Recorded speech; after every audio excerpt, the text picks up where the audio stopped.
தென்னாடுடைய சிவனை போற்றி. எந்நாட்டவர்க்கும் இறைவா போற்றி. ஓம் நமச்சிவாய. இன்று நம் கடலூர் மாவட்டத்தில் உள்ள திருமானிக்குழி என்ற கிராமத்தில் உள்ள சிவாலயத்தைப் பற்றி பார்ப்போம். Welcome to GS channel. இத்திருக்கோவிலின் இறைவன் அம்புஜாக்ஷி சமேத வாமனபுரீஸ்வரர் ஆவார். இக்கோவிலின் ஸ்தலமரம் கொன்றைமரம்.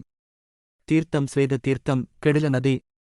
இத்திருத்தலத்தில் வழிபட்டோர் திருமால், திருசங்கு மகாராஜா, ஹரிச்சந்திரன் ஆகியோர்.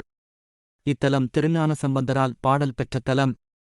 மகாவிஷ்ணு வாமனவதாரத்திற்குப் பின் பிரம்மச்சாரியாக இங்கே வந்து சிவபெருமானை ஒரு குழி போன்ற இடத்தில் அமர்ந்து வழிபட்டதினால் இந்த தலம் மானிக்குழி என்று பெயர் பெற்றது. மானி என்றால் பிரம்மச்சாரி. கிழக்கு நோக்கி உள்ள இந்த ஆலயத்தில் 5 நிலை ராஜகோபுரம் உள்ளது. கோபுரவாயில் வழியாக உள்ளே நுழைந்தவுடன் கிழக்கு வெளிப்பிராகாரத்தில் செப்புக் கவசமிட்ட கொடிமரம், பலிபீடம், நந்தி ஆகியவற்றைக் காணலாம். தெற்கு வெளிப்பிராகாரத்தில் தென்மேற்கு மூலையில் விநாயகர் சந்நிதி, வடவெளிப்பிராகாரத்தில் வடமேற்கு மூலையில் சுப்பிரமணியர் சந்நிதியும் அமைந்துள்ளது. உள்பிராகாரத்தில் விநாயகர், சப்தமாதாக்கள், யுகலிங்கங்கள் ஆகியவை அமைந்துள்ளன. உள்ளே கருவறையில் மூலவர் சுயம்புலிங்க வடிவில் காட்சியளிக்கிறார். இந்த ஆலயத்தின் தனிச்சிறப்பு இறைவனும் இறைவியும் சேர்ந்தே அருள்பாலிப்பது ஆகும்.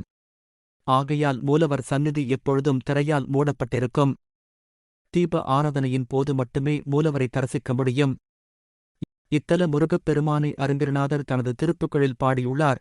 இத்தலத்து ஆறுமுகப் பெருமான் 12 திருக்கரங்களுடன் மயில் மீது அமர்ந்து தனது தேவியாருடன் கிழக்கு நோக்கி எழுந்தருளியுள்ளார். சூரியப் பகவானால் உண்டாக்கப்பட்டு அவரே வழிபாடு செய்த ஸ்தலம் என்ற பெருமையை உடையது இந்த திருக்கோவில். இது சோழர்கால கட்டமைப்பிலான ஆலயம். கடலூரிலிருந்து சுமார் 10 கிலோமீட்டர் தொலைவில் உள்ளது இத்திருத்தலம். சிவனின் தேவாரப் பாடல் பெற்ற 274 சிவாலயங்களில் இது 228வது தேவாரத்தலம் ஆகும்.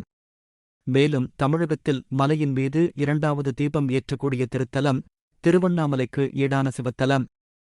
இக்கோவிலில் கார்த்திகை தீபம் மறுநாள் கோவிலின் எதிரே அமைந்துள்ள மலையில் பரணி தீபம் ஏற்றப்படுவது இக்கோவிலின் தனி சிறப்பு.